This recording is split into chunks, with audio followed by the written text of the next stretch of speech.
this. After what we witnessed last night, how do you view Haliburton?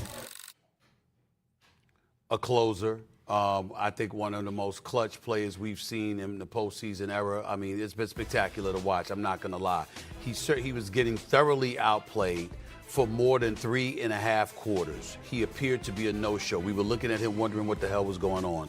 And then this brother showed up when it really, really counted. That game-winning shot with 0.3 seconds left. You can't say enough about the clutch genes that he has, the ice in his veins, the ability to perform under pressure. He deserves all the credit in the world for that. There's a lot more to get into as it pertains to this outcome of this game, but I'm not taking anything away from the brother. We've had a conversation. I can't stand the fact that we had a conversation about superstar, not superstar, because one of the things that I emphasized repeatedly, regardless of the fact that I disagree with the superstar status, he is a young rising star in this game. This is not a scrub. This is not somebody that's overrated. This is not somebody that's discrediting the game with his talent and his gifts. This brother can play.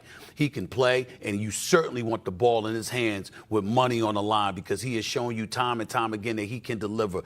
Guys, we're looking at a situation in the postseason. In the last 15 minutes, last 15 seconds, with the game on the line to tie the score or take a lead in regulation or overtime in the postseason, Haliburton is 5 for 5, 4 for 4 these players over the last 4 games, 5 for 5 overall. Y'all, the rest of the league is 4 of 26 in this postseason. He's 5 for 5. He is the #1 clutch player this postseason. Nobody on earth thought that we'd be able to say that about him, but we've had to say about him. Can't do anything but stand down and give love to the brother because that was a special moment right there, and it was a special performance by Indiana in the last 9 minutes of the game, which we'll get into later. We certainly have a series, Marcus. Definitely was, and I say, what's going on, man? I was looking forward to your intro. What's up, boss? You know, you get us going. I was looking forward to the intro. I'm kind of mad that you wasn't on that early. I know. Two things I got to say to you. It's a little technical difficulty, but I'm here for you, baby. I'm here for you. I'm here for you. And by the way, I like your wardrobe. It looks smooth. It looks cool, but I don't know about the sneakers. We're gonna talk about that later. But go ahead. I saw the sneakers on Get Up Early this morning. We'll talk about that later. Yeah, we're gonna talk about wardrobe later because I got a few things to say to you too. Go ahead, Mark. Two things. Why? I just don't understand is you still haven't used that word superstar when we're talking about Haliburton. Like, I'm still confused at why you're not giving him that nudge. Secondly, yes, this team is not predicated on him scoring 30 points. Like, he doesn't have to score 30 points to have a good game. He had 10 rebounds. He was controlling the game. He made sure in the second half that they didn't turn the ball over. The first half, it was 20 turnovers. To the second half, he calmed the team down. He got them poised. He even took a step back and let other guys be able to take part in that game. And that's why I take my hat off to him because he understands the game. It's not all about scoring. It's about control. It's about pace. It's about giving your teammates confidence. And that's what I love about him. And at the end of the game, we knew who the ball was going to be in what player hands, right? He came right to the ball, paceful, got to his spot, and was able to raise. And Mr. Make, win or lose, the Pacers did a really good job of exploiting certain opportunities that we haven't seen other hit a three-pointer. It is impossible to guard a team like that. And Haliburton, let's check his stats. He was a plus 13 yesterday. And he's not your typical superstar because Marcus said, Stephen A., you called him a clutch player. He wasn't getting played off the court. He just was filling the game out. Let's take it back. This is a game 1. Same way they did against the Knicks, down 15 in the fourth quarter. He did the exact same thing. A superstar player, normally what you want to see is a guy shooting 30 shots, scoring 30 points. The SGA type of guy. But this guy's a superstar player that does everything. He had 10 rebounds, 6 assists, plus 13 on the court. So every time when he was in the game, they were winning those games. Other than being in the first half when they had 20 turnovers, he brought the team together. They brought the team together, and they was able to do the exact same thing they did the Knicks in that series, was win a game being down 15 late in the game. S.A.?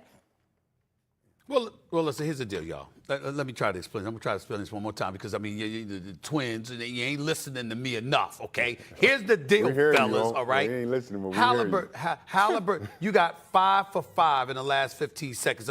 This is what they say there. 4 for 4, 5 for 5 on shots within the final 15 seconds of regulation or overtime this postseason with the chance to tie the game or take the lead, while the rest of the NBA is 4 of 26 on such shots this postseason, right? Shots this postseason within the last 5 seconds of regulation or overtime with the chance to tie the game or take the lead. Haliburton is 4 for 4. The rest of the league is 3 for 16. We know what he is doing. We know what he's doing in clutch moments. I'm saying to y'all, I watched the entire 48 minutes. I'm certainly not implying that y'all don't, but I'm just saying that when I judge and I think about a superstar, I'm thinking about the number one option on a night in, night out basis that's having to carry a certain load that others are don't normally carry. When you think about a KD, when you think about a LeBron, when you think about a Steph Curry, the obligations that fall on their shoulders and the night in, night out level of production that they exhibit comes into play. That's not to take anything away from Tyrese Haliburton. The brother's a young rising star,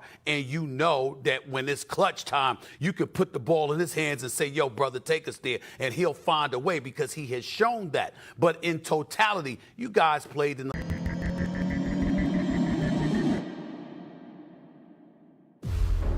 league. You know what it's like.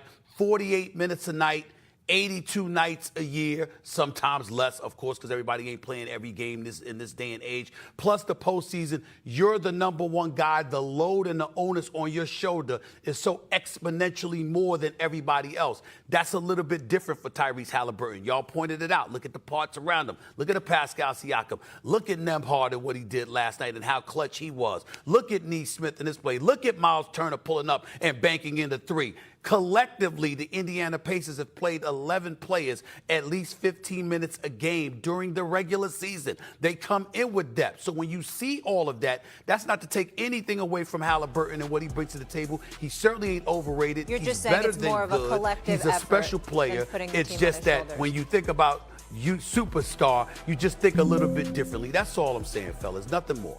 Do you guys want to respond? Otherwise, I just think it's unconventional. Like I just think he's unconventional. We're not used to seeing that, right? I think Like some we're just people not